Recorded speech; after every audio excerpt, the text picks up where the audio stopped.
అందరికీ నమస్కారం. మీరు చూస్తున్నారు సేజ్ మీడియా. నేను కుటుంబరావుని. విప్పసార బ్రిటిషర్లు నిషేధించిన ఈ భారతీయ మద్యం అంతర్జాతీయంగా ఆదరణ పొందగలదా?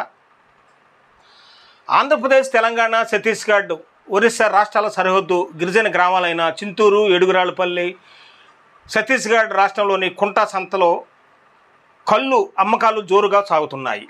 ఈ సంతలో గిరిజనులు కొండలతో తెచ్చి లోటాల లెక్కన అమ్ముతున్నారు.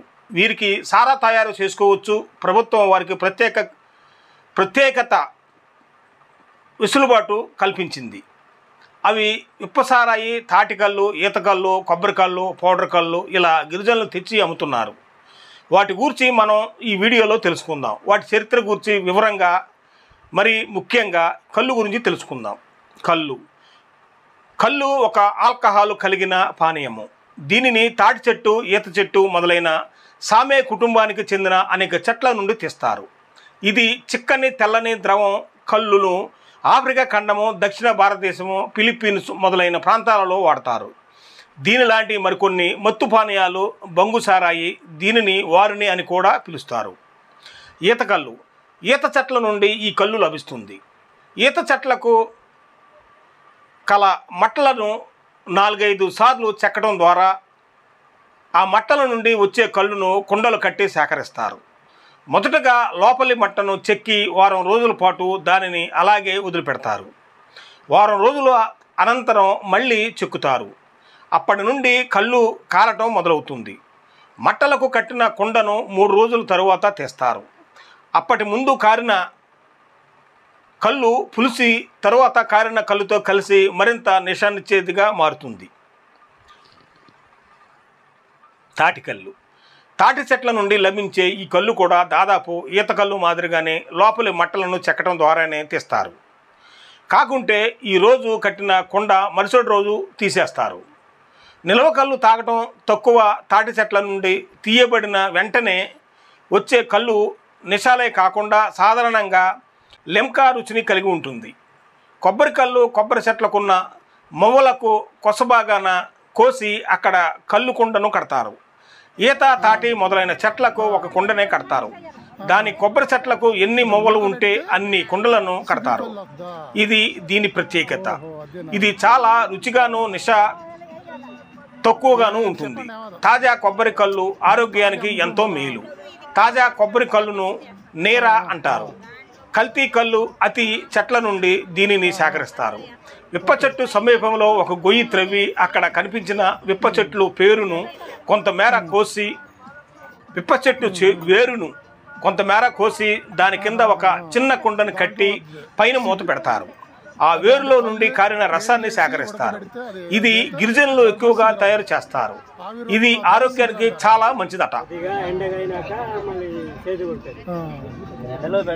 పౌడర్ కళ్ళు. ఇది సర్వసాధారణంగా ఈత, తాటి చెట్లు లేని పట్టణ ప్రాంతాల్లో తయారు చేస్తారు. ఒక రకమైన పౌడర్ నీటిలో కలిపి తయారు చేసి ఇది ఆరోగ్యానికి అత్యంత ప్రమాదకారి. ఇటువంటి కళ్ళు పట్టణాల మధ్య ప్రధాన రహదారులలో బాటిళ్లలో నింపి బల్లలపై ఉంచి అమ్మటం చూడవచ్చు. అది జనరల్గా ఏంటంటే మనకి ప్రకృతికంగా వచ్చేదే కానీ కలిపి చేసేది కాదు కాబట్టి. ప్రాచీన కాలం నుంచి దాదాపు 19వ శతాబ్దం చివరి వరకు కిస్కు వంటి స్థానిక తెగలు ఈ విప్పసార వండటం, తాగటం, విక్రయించడానికి ఎలాంటి ఆశలు ఉండేవి కావు. అయితే బ్రిటిషర్ల పాలనలో ఇలాంటి మద్యాన్ని నాటుసారగా పరిగణిస్తూ ప్రజా ఆరోగ్యానికి నైతికతను ముప్పి కలిగించే ప్రమాదకర పదార్థంగా పేర్కొన్నారు. బ్రిటిషు పాలకులు 1878లో బొంబాయి ఆబ్కారీ చట్టం, 1892లో మౌర్య చట్టం తీసుకొచ్చారు. ఈ చట్టాల ప్రకారం విప్పసార తయారీతో పాటు విప్పపూలు సేకరణ, నిల్వలపై నిషేధం విధించారు. ఫలితంగా రహస్యంగా తయారు చేయడం మొదలైంది. దీంతో నాణ్యత లోపించేది. అది విప్పసార విషయంలో బ్రిటిషు పాలకుల అజెండాకు మరింత బలం చేకూర్చింది. స్థానికంగా తయారు చేసే మద్యాన్ని నియంత్రించడం వల్ల బ్రిటన్, జర్మనీ నుంచి మద్యం దిగుమతులు పెరిగి ఆ ఆదాయం బ్రిటిష్ సైనిక విస్తరణకు నిధులు సమకూర్చడానికి ఉపయోగపడింది. బ్రిటిష్ అధికారులు కొందరు పోషకాలు సంస్కృతి దృష్ట్యా ఈ విప్పసార ప్రాధాన్యాన్ని గుర్తించినప్పటికీ ఇది మనుగడలో ఉంటే ఖజానాకు రావాల్సిన మద్యం ఆదాయం తగ్గుతున్న లెక్క పైచేయి సాధించింది. లండన్ విశ్వవిద్యాలయంలో ఆధునిక చరిత్ర బోధించే ప్రొఫెసర్ ఎరికా వాల్డ్ చెప్పారు. అయితే 1947లో భారత స్వాతంత్రం సాధించిన తరువాత కూడా బ్రిటిషు కాలం నాటి ఆర్థిక సామాజిక విధానాలు మారలేదు. వలస పాలనలో ఉన్నట్లుగానే మద్యం విక్రయాలు ఉత్పత్తిపై ప్రభుత్వం గుత్తాధిపత్యమే కొనసాగింది. విప్పసారాపై కఠిన ఆంక్షలు యథాతథంగా కొనసాగాయి. నిగ్రహం పాటించాలని చెప్పేవారు జాతీయవాదులకు మద్యం ఎప్పుడూ ప్రధాన లక్ష్యంగా ఉండేది. మద్యం దుకాణాలు మూసివేయించడం వంటివి చేసేవారు. అసలు మద్యం భారతదేశానికి బయట నుంచి వచ్చిన అలవాటని భారతీయవాదులు వాదించేవారు. వీటన్నిటి నేపథ్యంలో గిరిజనుల జీవితాలలో ముఖ్యమైన విప్పసారా వంటివి సమస్యాత్మకంగా మారిపోయాయి.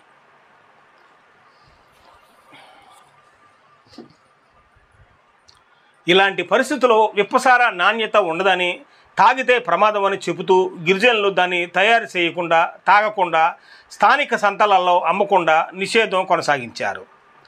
స్వాతంత్ర అనంతరం దేశంలో ఉన్నత వర్గాల స్వభావాన్ని అది అర్థమయ్యేలా చెబుతుంది.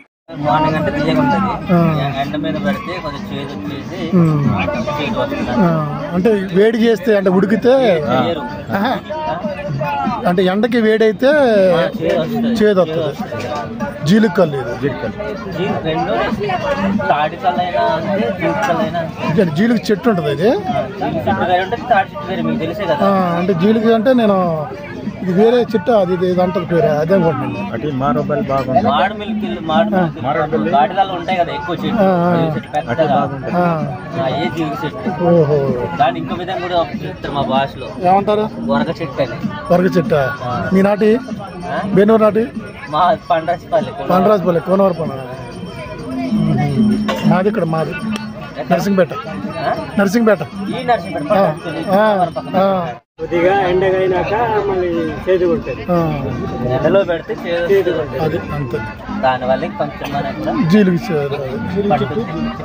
తీయగా ఉన్న తాగితేనేమో కొంతమందికి పడుతుంది, కొంతమందికి మోషన్స్ అవుతాయి.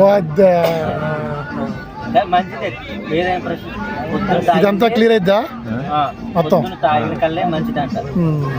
ఆల్కహాల్ అవన్నీ ఉంటాయని తెలియదు.